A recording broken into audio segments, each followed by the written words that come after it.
सत्संगत जी, प्यार से कहना धन निरंकार जी। आज सत्संग में सभी ने अनमोल वचनों को श्रवण किया।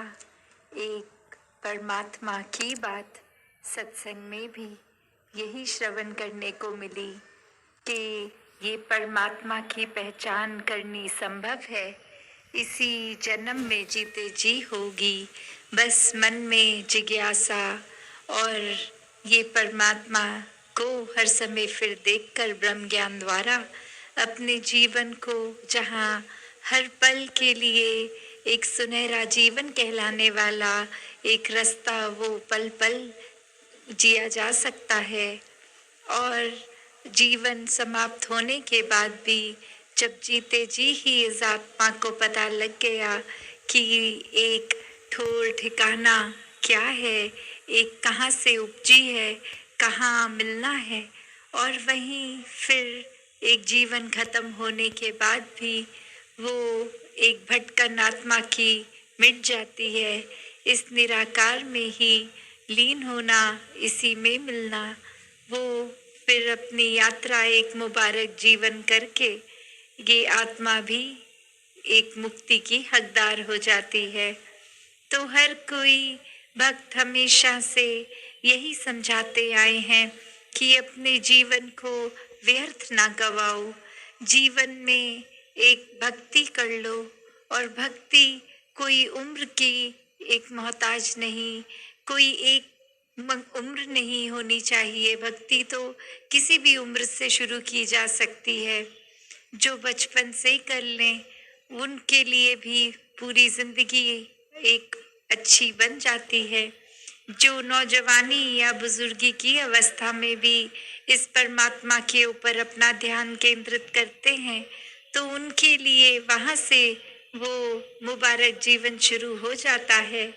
तो कैसे एक भक्तिमय जीवन हर कोई जिए, इस परमात्मा को पहले जान के फिर इससे प्यार करके, और ऐसे ही प्यार हर एक के जीवन में फिर समा जाए।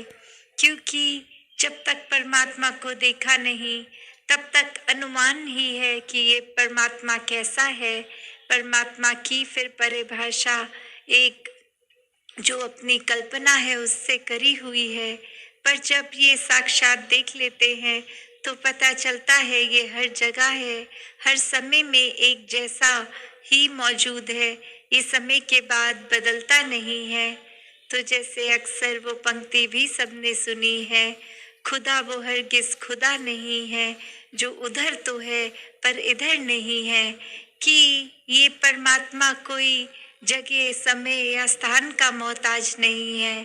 परमात्मा तो हर जगह एक ही जैसा, हर चीज में, चाहे वो कोई बड़ी चीज है या छोटी, उसमें परमात्मा हर एक में, कण कण में, पूरे ब्रह्मांड के है। तो एक पहचान परमात्मा की जब हो जाती है तो फिर ये जीवन वाकई ही हर समय जीते जीते इस परमात्मा के 24 घंटे फिर दर्शन ही होते हैं। ये मन में समाकर परमात्मा को फिर भक्ति एक जीवन जीते जी की जाती है। अलग से फिर कोई समय निर्धारित नहीं करना पड़ता कि दिन में हम 2-4 घंटे परमात्मा को याद करेंगे, भक्ति करेंगे। नहीं, वो तो फिर परमात्मा इस तरह एक दिल में समाया है और भक्ति खुद ब खुद होती है।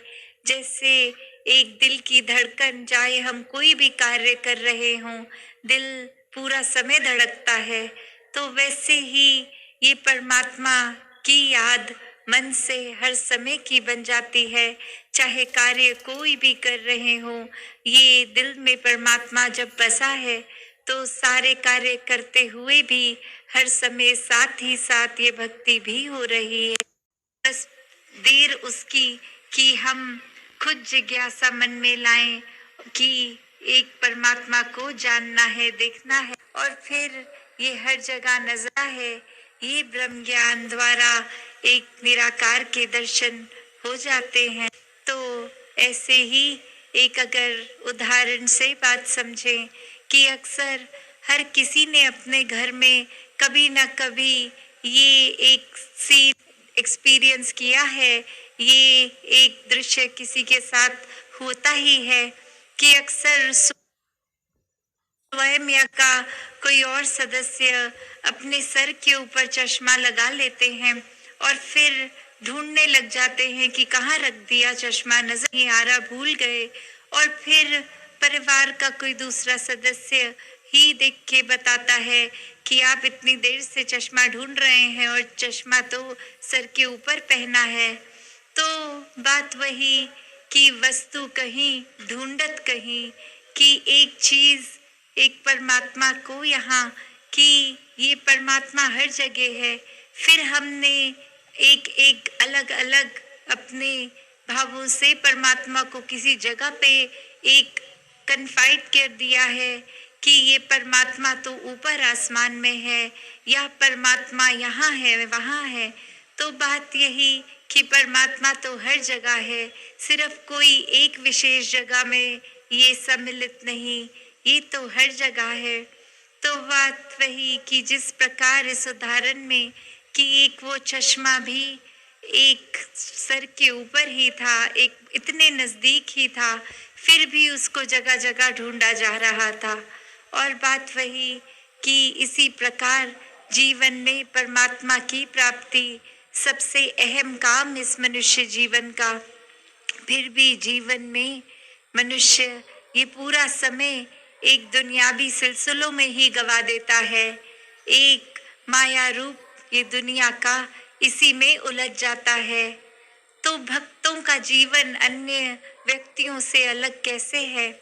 भक्त भी तो घर बार में ही रहते हैं, भक्त भी तो कामकाज करके रोज अपनी जीविका कमाते हैं, भक्त भी तो फिर औरों की तरह एक उपलब्धियां भी प्राप्त करते हैं, पदवी भी मिलती है, या फिर अन्य व्यक्तियों की तरह उनके जीवन में भी अगर कामकाज ना हो तो बारी भी होगी।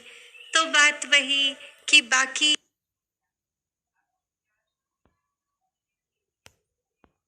जीवन सामान्य इंसानों का भी वैसा किया, कुछ हासिल ना किया। और जब देखा जाए तो हासिल तो किया है, एक दौलत भी प्राप्त की है, घर बार भी प्राप्त किए हैं, परिवार को भी पाला है। तो फिर एक खाली हाथ वाली बात कहाँ आ गई? तो यही कि जिनके हिस्से में ये सच्ची दौलत राम रतन धन की दौलत है, वो ही एक वाकई अमीरी है, वो ही एक प्राप्ति, एक असल प्राप्ति है। वरना तो ये सच्चाई अगर हासिल नहीं करी तो संसार में फिर अन्य व्यक्तियों की तरह ही जी गए, भक्तों की तरह नहीं। भक्त हर समय कोई कामकाज कर रहे हो, कारोबार कर रहे हो, तो भी ये संसार की वस्तुओं को जानते हैं ये सिर्फ प्रयोग के लिए है, इनके साथ सुख को नहीं जोड़ते। ये ठीक है, घर होना जरूरी है, सर के ऊपर छत हो तो आराम से रात को नींद आएगी, एक भोजन तो पेट भरेगा, पर उनका होना ना होना इतना मायने फिर नहीं रखता जितना परमात्मा का होना होता है उनके जीवन में महत्वपूर्ण। कि परमात्मा को थोड़ी देर के लिए भी अगर अपने दिल से भूलते हैं तो एक भाव यही आ जाता है कि जीवन हमारा व्यर्थ हो रहा है, हम और चीजों में उलझ रहे हैं इस दुनियावी माया में, पर परमात्मा से दूर होते जा रहे हैं। तो इसीलिए भक्त हमेशा यही बात समझाते हैं कि एक जीवन को उस प्रकार जिया जाए जैसे एक आए हैं और जाएंगे। तो ये समय सिर्फ और सिर्फ एक माया रूप में नहीं, जो आज अगर है कल नहीं है, ये समय के साथ बदलती है, ये कभी नई कभी पुरानी अपना रूप बदल लेती है। तो ऐसी चीज से जुड़े जो हर समय ही है, ये परमात्मा ये हर समय है, ये पहले जैसा था आज भी वैसा है, कल भी वैसा होगा। तो इसी से सब उपजे हैं, हर समाना भी इसी में है। ये बात का जब पता चलता है तो वो जीवन एक अच्छा जीवन बन जाता है। वो जीवन एक फिर सही मायने में जिया हुआ। और वहीं फिर बात आ जाती है कि इस परमात्मा, इस दैवीय से जब इससे जुड़ते हैं तो जीवन में फिर स्वयं ही मानवीय गुण, ये दैवीय गुण भी आ जाते हैं। जब कोई परमात्मा से प्यार कर जाता है फिर उसका अपने आप से भी प्यार हो जाता है, हर किसी से भी प्यार हो जाता है। फिर मन में किसी के लिए वैर विरोध की भावना नहीं आती, किसी से अपने आप को अलग नहीं देखता वो इंसान। हर किसी को ही श्रेष्ठ मानकर हर किसी में ही परमात्मा देखता है। अपने जैसा एक अक्स ही सामने भी नजर आता है। फिर एक रूप, आकार, एक बोली भाषा, खान पीन, ऐसे अन्य कारणों से ये अपने से जुदा नहीं मानता। ये एक अलग दिखने वाले भी कैसे खुद जैसे ही लगते हैं, सभी एक लगते हैं। क्यों? क्योंकि ये परमात्मा जो एक ही है, नाम कुछ भी ले लें, ये एक ही है। इसी के साथ जब इसी में एक हो गए तो इसकी बनाई पूरी रचना में भी एक हो गए। हर किसी से प्यार हो गया क्योंकि उस सच्चाई से, ये यूनिवर्सल ट्रूथ, ये हर समय रहने वाली सच्चाई को जब प्यार कर लिया तो क्षण भंगुर अगर जो है भी वो भी इसी से निकले हैं। उसको इसलिए प्यार किया क्योंकि उनमें भी परमात्मा है। तो बात यही, जितना ज़्यादा अपने मन को एक भक्त वाली चाल में डालेंगे, एक जीवन को सुनहरा बनाएंगे, जीवन में चतुर चालाकियों से हटकर सहजता को अपनाएंगे। जैसे अभी जिक्र भी हो रहा था कि ये परमात्मा अपनी जगह स्थिर है, तो इस स्थिर के साथ जितना जुड़ेंगे उतना ही अपना मन भी स्थिर और शांत होगा। वरना तो सिर्फ बाहरी एक कुछ पल की बात है कि अच्छा कोई एक संगीत लगा लिया जिसकी एक वैसी एक भाव आ रहा है, उसकी तरंगों से ऐसा महसूस हो रहा है कि शांति है, और जैसे ही वो संगीत खत्म तो फिर वैसा ही मन वापस हो गया। ये उथल पुथल फिर से मन में आ गया।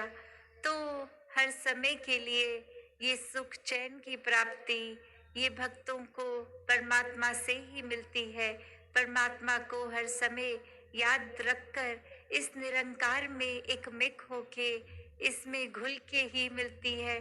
फिर पता है कि इस पक्के के रंग में हम हैं तो आसपास कुछ भी होता चला जाए वो मन पे असर ही नहीं करेगा।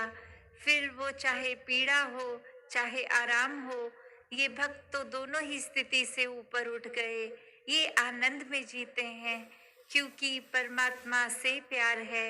और परमात्मा से जब प्यार है तो बाकी तो हर कोई चीज़ ही फिर बहुत ही परमात्मा के सामने छोटी लगती है।